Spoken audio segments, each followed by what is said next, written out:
রুখতে হয় আমি বলবো জোট বাঁধুন। আমরা সবাই চাই একটা যৌথ প্ল্যাটফর্ম তৈরি হোক, যে প্ল্যাটফর্মে অল পলিটিক্যাল পার্টি যারা বিজেপির এগেনস্টে, এমনকি আপনারা যদি বলেন লেফটিস্ট, আমার কোনো ইগো নেই, আমি সবাইকে নিয়েই চলতে চাই।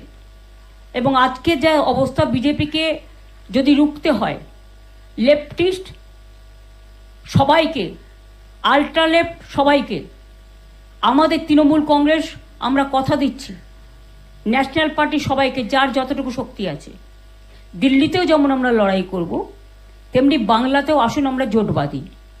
যদি কেউ এ ব্যাপারে কোনো রাজনৈতিক দল আমার সাথে কথা বলতে চান, আমি 4টে থেকে 6টা পর্যন্ত অ্যাভেলেবেল আছি অফিসে, আমাকে জানাবেন, আমি নিশ্চয়ই আপনাদের সাথে কথা বলবো। আমার মনে হয় এটা আমি একটা রবীন্দ্রনাথের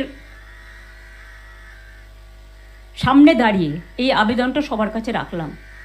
এখন কিন্তু এটা ভাবার সময় নয় আমি কে ও কে, এনিমিজ মাই ফ্রেন্ড, এটা ভাবার সময় নয়। আমাদের ফার্স্ট এনিমি হচ্ছে বিজেপি। রাজনৈতিকভাবে যারা দেশের ভালো চায় না, বাংলার ভালো চায় না, বাংলার মানুষের উপর খুব অত্যাচার করছে, বাইরের গুন্ডাদের নিয়ে এসে, লুম্পেনদের নিয়ে এসে, যাদের কোনো সেন্স নেই, ড্রাঙ্ক অবস্থায় আমার বাড়ির সামনেও সকালবেলা যাত্রা করেছে, অভিষেকের বাড়ির সামনেও ধাক্কা সারাক্ষণ চলছে, এমনকি ওর বাচ্চারা আছে, সেখানে ধাক্কা টাক্কা মারছে, দরজা খোলো, মেয়েকে বের করে দাও।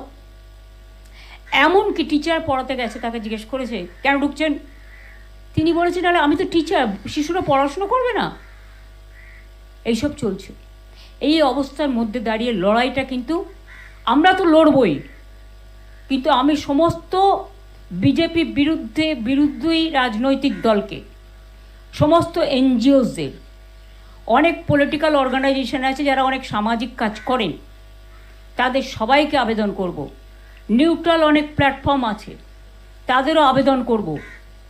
যার কোনো ব্যবসায়িক ইন্টারেস্ট নেই তারা কিন্তু এই আবেদনে দয়া করে সাড়া দেবেন, কারণ ব্যবসায়িক ইন্টারেস্ট যাদের আছে তারা একটু একটু করে সরে যাবে, কারণ তারা তাদের নিজেদের স্বার্থ দেখবে।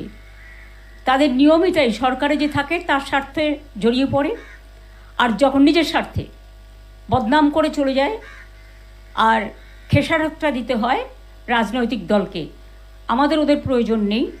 যারা যেতে চায় তাদের যাওয়ার জন্য আমি অনুমতি দিচ্ছি, যারা থাকতে চায় এবং নতুন করে আসতে চায় তাদের আমি আবেদন জানাচ্ছি, আহ্বান জানাচ্ছি।